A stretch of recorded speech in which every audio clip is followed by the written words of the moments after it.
Hello. Yay, we are live back once upon a time. Good evening, everyone. Yeah. How are you today? So, in fact, we missed last week, right? I didn't go live. Okay. This is Irina Lu, and welcome to Once Upon a Time. So, for this Once Upon a Time, we have actually crossed over for over 3 months already, once a week every Friday, except last Fridays, we have a standstill for a little while, and today we resume back. So we are coming back again. So this week, what I'm going to share to you, where am I going to bring you? So the whole idea of Once Upon a Time is all about during my journey in Southeast Asia journey. So usually in this journey, what I do is I will visit in the different places, and normally I will go into theme. So every time, when I visit a country, so I don't just look into a destination, but I look into more a theme. So in this Southeast Asia heritage journey, for the past few years, what I have done is I have came up the tourist experience, and I always enjoy being a tourist. That's why I always go according to what tourist needs. So in the term of tourist experience, what do I mean by that? It means like tea for Old Town. I always love to visit all kinds of Old Town all over in Southeast Asia, and I love to try food, originality food. And then I go about its UNESCO side, U, R for the rainforest, I for the island, S for the spiritual, and last the word T for the traditional trade. So this month have came across between spiritual and traditional trade. And today I actually want to bring you all the way to one of my favorite country. And I still remember I visit this country, I think at least 3 times for the past 5 years, not included to 2020 and 2021. As we know, 2020 and 2021, we can't fly everywhere. Okay. So in a way back, the last visit, I remember the second time when I visit Myanmar, I chose one of the favorite city. I think it's way back 2017. That was in 2017. So I went to a city, a very old city as well, and used to be once upon a time, it was the kingdom, one of the great kingdom in Myanmar. And that city name is called Mandalay. So I was at Mandalay. I still remember I do not have a direct flight, so when I traveling, it take me such a long journey. So I have to actually fly from Kuala Lumpur and transit in Bangkok, and then finally I able to flew into Mandalay. So when the moment I arrived in Mandalay, the impression to me is totally different from Yangon. Because the first city I visited was Yangon. So Yangon, I can see a lot of like British colonial, and also their lives used to be the capital. Now the capital have changed to Naypyidaw. And but in Yangon, I see big things. Yeah. But when I was in Mandalay, amazed me. Something really amazed me is the building. I was in the many sites, and because my team, I was sharing to my local guides over there. I say I want to do a thematic tour. So I don't want just to have a normal city tour. So what do you think that what you can recommend me? So during that journey, he actually recommended me from the old town to originality food, and then to the UNESCO side, and DOU. And sorry, I didn't do the rainforest, but I do a little bit river, a nice river cruise, and spiritual and traditional trade. But the amazed me is when I was in Mandalay, I was in one of the very beautiful site. I see most of the sculpture. Okay, the sculpture they make from all kinds of material, such as like from wood and all the way to this marble stone. So and in during the visit in Mandalay, something I would not forget. Okay, something I would not forget at all is that every city they have their own local trade business. such as like they have like a city for silver, city for just doing the sculpting for marble stone, and also for wood carving, etc. For and then I realized that every city, this is how awesome it is because it's a traditional trade, and most of the time they're still using the handmade. And something that made me realize, I was so glad that they have a huge population, and because of the traditional trade, and they can do in the authentic way, still handmade, and this is already have actually served a livelihood for many the local peoples there. But one of the very unforgettable experience was I remember I wanted to do a spiritual way because I want to understand, like, how the in Myanmar, how the local actually doing their offering and doing their praying in the pagoda. And I want to understand why that when I visit the village and I see most of the handmade, the man-made shape, it's all related to the Buddhism, especially like Buddha images, or the building or the architecture is all have a strong Buddhism elements. Yeah? And then I just want to understand better. So I went for this spiritual experience. Can you watch her? Join me for the video now.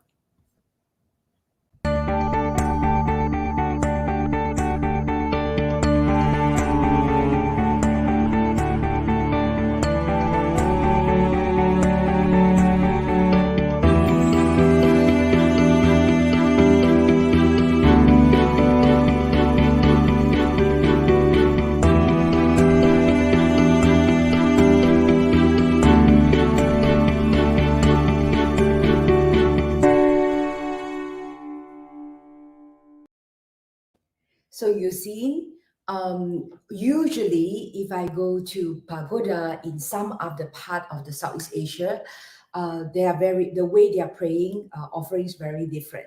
So can you see what I have just shown you just now in the video? They have this a tiny piece of the gold leaf paper, right? So then I was curious, like, why is it so? They every time they have to like when they do some offering besides the praying, giving the flower or offering some food, but the standard procedure is every devotees, if they went into the temple, this is what they will do after the pray, after the chanting, and they will just collect a piece of gold leaf paper, and they will just do the gilding, okay, just gilding into the sculpture of the Buddha image. Yeah. So I was interview my guy. I say I just want to find out more, like why is it this is a practice which is in other country they do, but they don't do it as like very often. But this is like every day. With the moment they entering to performing their pray, this is a standard practice for them. So they say that by offering this golden leaf paper, it's something like purifying, and also this is how they show their gratefulness, and like a thanksgiving as well. Okay, this is part of the showing of their appreciation. Yeah. So because of this gold leaf, and then they draw me the attention. They ask me a lot, Irina, you want to know about this gold leaf? So processing. So I was like, oh, okay. Then since it's something common, usually if I see something is common, the common practice, this will bring the economic, that's for sure. That's what I believe. So I was asking them, okay, so let's go and visit. I want to understand the processing. So I remember they organized me. There's a one like 2 hours, 2 hours experience. So they brought me in the Mandalay city, not too far away. I'm so sorry, I couldn't remember, the city name. But the interesting is, when I arrived first, they will stop me in the shop first. Okay, so actually it wasn't draw much attention from me because I feel like it's a little bit commercial during when I visit the shop. But the good thing is they actually showcase me like how the processing, in some description, and they also show me like the material, what they have been used. Then I just realized that in the earlier days, a long time ago, they have been practicing collecting the bamboos. So what they do with the bamboo, they have to soak. And I was told, by the owner of the shop, they say this kind of bamboo paper for their processing, it takes such a long time. So can you make a wild guess? How long does it take to produce a bamboo paper? What do you think? 1 month, 2 months, 6 months, 1 year. So according to the owner sharing to me, it was like 3 years. Oh my God. What? I say just to produce a piece of paper, you need 3 years. The whole processing. It's like a really long process. Like you have to soak it, and then you have to dry it, and then you have to soak it, and until the texture of this bamboo, it's finally, it become like very softened, and then they will compress it and then turn it into a piece of paper. So the bamboo paper. But of course, after the long waiting for 3 years, doesn't mean that the bamboo paper is you just using for the short periods of time. So amaze me is like you can keep reusable. So I can understand, this is a good practice in a way, like to promote sustainable. So you no need to keep creating rubbish, and then just by 3 years process, maybe you can use it for many many years or even the decade. If you know how to keep it well, you can last it for the decade. So I think this is a way, like now I slowly understand in the indigenous knowledge. I was amazed, like why God create this planet. We have flora, we have fauna, and then we have human like us. And then how we actually living in the balance, and we learn from each other. We will just human in those days, they are so, I always call them as a genius. That's why the indigenous knowledge, they are so genius. Why? Because they really know how to fully using this environment, and according to the environment, they make their life, living in a very sustainable way. Not like today. Today we keep creating rubbish. I think you agree, yeah? So they can use it in many times. Okay, I'm going to share you the next video just to show you a little bit on the material and the processing, but not the full process, but just to give you some idea how they produce the bamboo paper.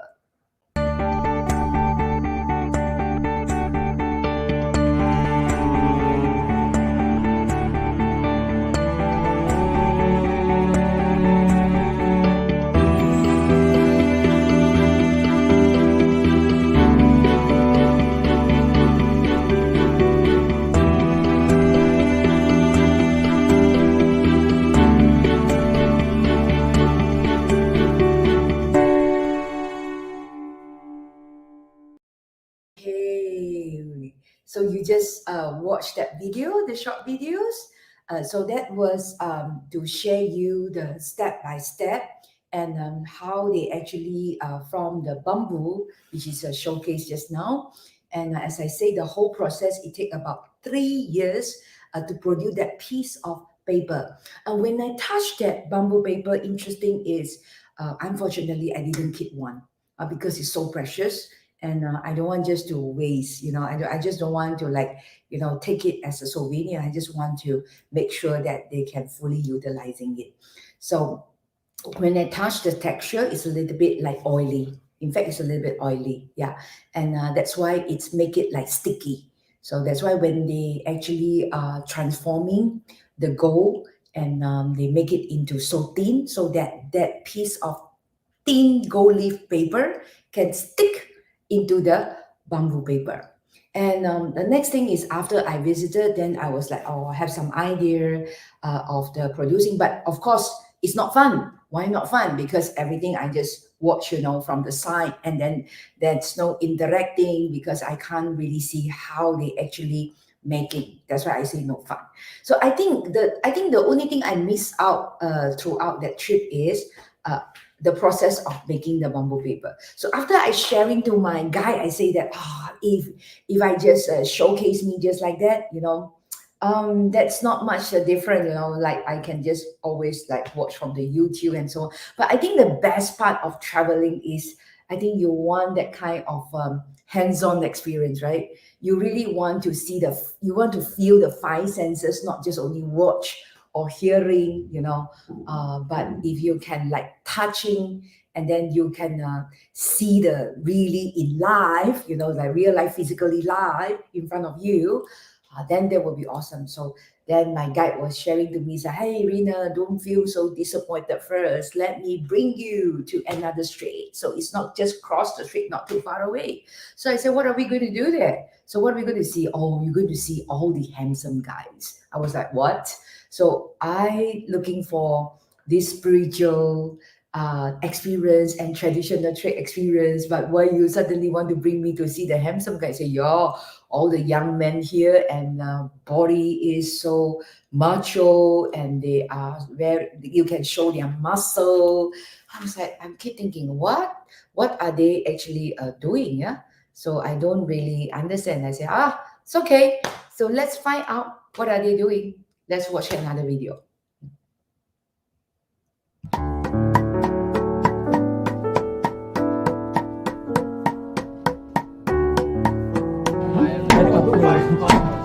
This one? Yes. One pack, you pay for 4 hours. The Brahmasa camera inside, So each gold plate placed between two separate.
Okay, so what you have seen just now, so isn't it like when just now the first shot coming out, like amazed at all the young men, can you see their arm muscle? So this is what their daily work, okay? And what they actually doing, why they keep hammering. And I actually spend quite some time, standing there and keep watching, and that is what I mean, the live, the vibrant. And this is something I would not forget, I think, throughout my life. If you're asking me, one of the best experience of watching on this traditional trade business and one of the skill experience, I would say that this gold leaf maker. The reason is this young man, can you imagine they have to work like 8 hours a day? And just to produce, you see in the video clip, such a very thin, this gold leaf paper. These are the, can you imagine, it's like they have to heat for how much time? Okay, from the gold piece until to the tiny thin piece. Yeah.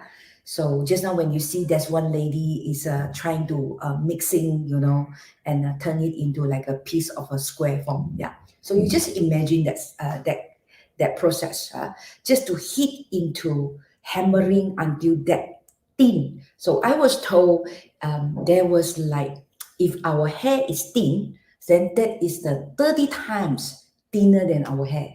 Okay. And for the hammering part, can you guess it's like how many times, they have to do the hammering? 100? 1,000? So whoever able to guess it, I will give you the prize. Anyone wants to challenge it? Okay. You think so? 1,000? Or 10,000? Or more than that? So the answer is 20,000 times at least. Oh my God. That's why I see the momentum when they hit, they're hammering, and every 20 minutes, they will change another group. Every 20 minutes, they will change another group. Because I try to hold the hammer, okay? Trust me, actually, it's quite heavy. It's not easy. So then you need to have a very strong back, okay? You need to have strong back and muscle, and your core have to be very strong also.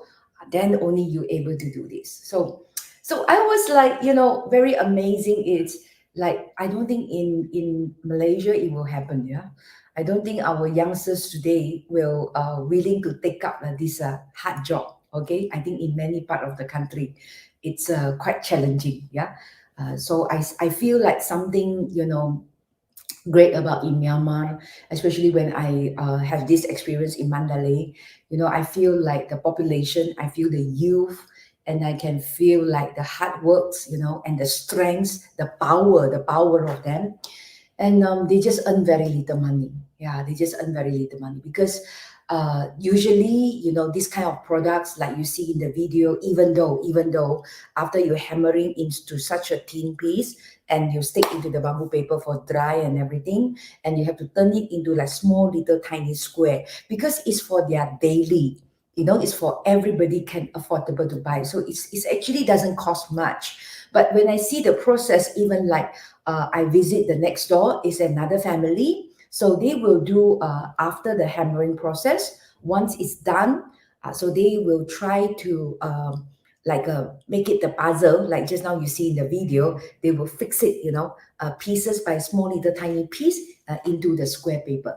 And then they will dry it again until the final, they will cut it into a square. So it's like just because of a piece of gold leaf paper, then you see how many families. So when I was in that villages, just for by like 2-3 streets, I think it's easily more than like 30 families are doing this business throughout the whole process. They don't take it as like A to Z. But they actually divided the job. Some will be go into the hammering, some will be do the middle process, and until the final process. Yeah. So this is something made me feel like, oh my God, just such a little money they can earn. Because the average income, you have to understand that in Myanmar is not that high. So I would say the average income for monthly income is about only 100 US dollar. So in other words, it's like you can just imagine like how much time they spend and what do they produce and how's the income.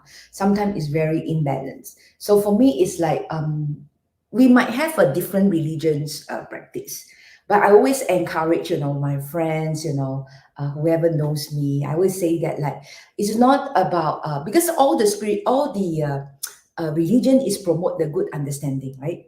Every religion is teaching us for the good, but I look it into like when the spiritual practice. And also I look at in the because of the spiritual because of it's still alive for many century, and this has become a great culture. And because of culture, that's why you create many decent works. So sometimes it's not like I practice this way, but I like to buy. By buying is something I can support them. Yeah, even though I'm not that like particular. I have to offer like the gold leaf, but ultimately, when I'm there, I just want to buy the gold leaf and just to do the offering because I feel it's like I can support some family, even just a tiny money. So if this is how we keep promoting in the sustainable way, create the decent work. But quite sad to know also, of course, the modernization, we can't deny it. And that is, of course, the machine can make wonders, right? So with the modern technology, machinery that been introduced, they even can produce faster, they can produce more pieces. But sad is like many family will, because of the modernization, because of the technology, they will lost their livelihood also. So sometimes in my in my journey of the throughout my whole journey, not just only in Myanmar but in many part of the other countries, I always questioning myself is like how I actually able to draw the balance, how I able to encourage, and how I able to create a better, a great awareness, keep telling people to support the traditional trade. And but unfortunately, most of the traditional trade alive because of spiritual practice. So if we stop on spiritual, if we stop on believing in religion, and this it will affect many other people as well. So spiritual and traditional trade, it's something will be forever. It's always together. Yeah. So this is make it interesting. It's like everywhere we go, I visit. I always look into the spiritual way, and also I want to look at the traditional trade. Then it makes me feel like this is something very lively about the city, how the people live over the decades, over the century. And then today I would like to encourage, and also everyone, don't just see the spiritual in the religion way, but see it as a culture way. It's an intangible heritage. It's something, it's like so fragile. If we lost it, means we lost it. Just like traditional trade as well. If we lost it, just lost it. So I was like really looking forward, because I every time when I'm without the digital those days, when I return back, I share to my friends, I share to others. They will say like, oh, come, let's go, Irina. One day we must get there. I say, yeah, of course. Mandalay is definitely a city that all of us have to visit, because you really get to know all the traditional trade there. And then their skill work is so fine. So now I understood, finally I understand, like when people talk about Buddha sculpture, or people talk about when they are related to the Buddhism tools, for the practicing tools, people always ordering, from Myanmar. So this is a good thing, So at least we can keep supporting the livelihood as for the local people. So I really hope, I really hope the consumer, including myself, that's why whenever I do the shopping, I always try to, remind myself, if I can, I try to support the local, or try to support the handmade. Yeah. So unless it's like really don't have a choice, then I have no choice. I have to go into the factory products. If not, handmade, local products, it's always my first top priority. Just like today, I'm wearing, one of the common dress, they are traditional in Myanmar also. Yeah, usually go with their long skirt, like long sarong, and you can see like Mandarin buttons. Yeah, like a bit Chinese, right? But actually, in Myanmar, not forget in their location, geographically, they are very close to China. They're also very close to India. So that's why they have a very strong mixed culture. Even their food is also fantastic. I really miss the nasi biryani. I don't miss nasi biryani food in Malaysia, but I miss the nasi biryani. And they have roti also. And then they have got a great teh tarik, because once upon a time, they were actually under the British. Okay, they were colonized by the British, and not forget, they were not far away from India also. So they have a super great milk tea. Yeah. So I hope you enjoy the session with me tonight, the gold leaf making story.